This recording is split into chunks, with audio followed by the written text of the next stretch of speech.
ராணிப்பேட்டை மாவட்டம் ஷோலிங்கர் அடுத்த இக்னாபுரம் கிராமத்தில் ஜாக் ஸ்போர்ட்ஸ் அகாடமி திறப்பு விழா நிகழ்ச்சி நடைபெற்றது.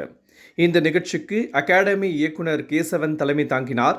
அகாடமி நிறுவனர் மோகன்ராஜ் அனைவரையும் வரவேற்றார். இந்த நிகழ்ச்சியின் சிறப்பு அழைப்பாளராக ஒலிம்பிக் வீரரும் தென்னக ரயில்வே விளையாட்டு அதிகாரியுமான தேவராஜன் கலந்து கொண்டு ரிப்பன் வெட்டி குத்துவிளக்கேற்றி அகாடமியை தொடங்கி வைத்தார். மாணவ மாணவிகளின் பரதநாட்டியம், சிலம்பாட்டம், கிக் பாக்ஸிங் உள்ளிட்டவை செய்து காட்டினர். அப்போது பேசிய சிறப்பு விருந்தினர் தேவராஜன், நகர்ப்புறங்களில் மட்டுமே விளையாட்டுப் போட்டிகளுக்கான அகாடமிகள் உள்ளன. கிராமப்புற மாணவர்கள் பயன்பெறும் வகையில் silambattam, kick boxing, boxing, cricket, chess, வில்வித்தை, பரதநாட்டியம், கரேத்தே, இசை உள்ளிட்ட பல்வேறு விளையாட்டுகள் அடங்கிய இந்த அகாடமி மாணவர்கள் பங்கேற்று பயன்பெற வேண்டும் என கேட்டுக்கொண்டார்.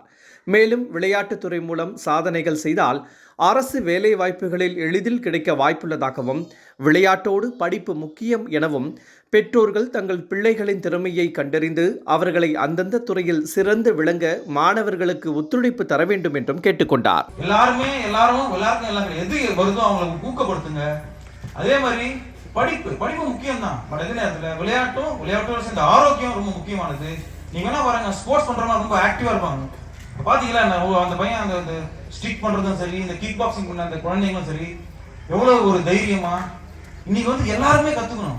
அந்த அந்த பஞ்சிங் இதெல்லாம் நேற்று கூட 2 நாள் முன்னாடி நானே அவங்களுக்கு சொன்னேன், பெண்கள் கண்டிப்பா ஒரு மன உறுதி மட்டும் கிடையாது, உடல் உறுதியோட இருக்கணும். அவங்க எப்படி பஞ்ச் பண்றாங்கன்னு சொல்லி கத்துறணும் சொன்னோன்னே அவங்களே இல்ல கண்டிப்பா நான் 2 பேக் மாட்டிக்கிறேன், இந்த மாதிரி ஒரு சின்ன பேக் மாட்டி நான் மாட்டி வரேன்னு சொல்லிட்டாங்க.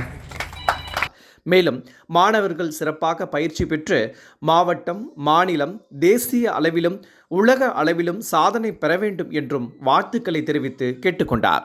இந்த நிகழ்ச்சியில் திமுக ஒன்றிய செயலாளர் சண்முகம் மற்றும் நிர்வாகிகள் பலர் கலந்து கொண்டனர்.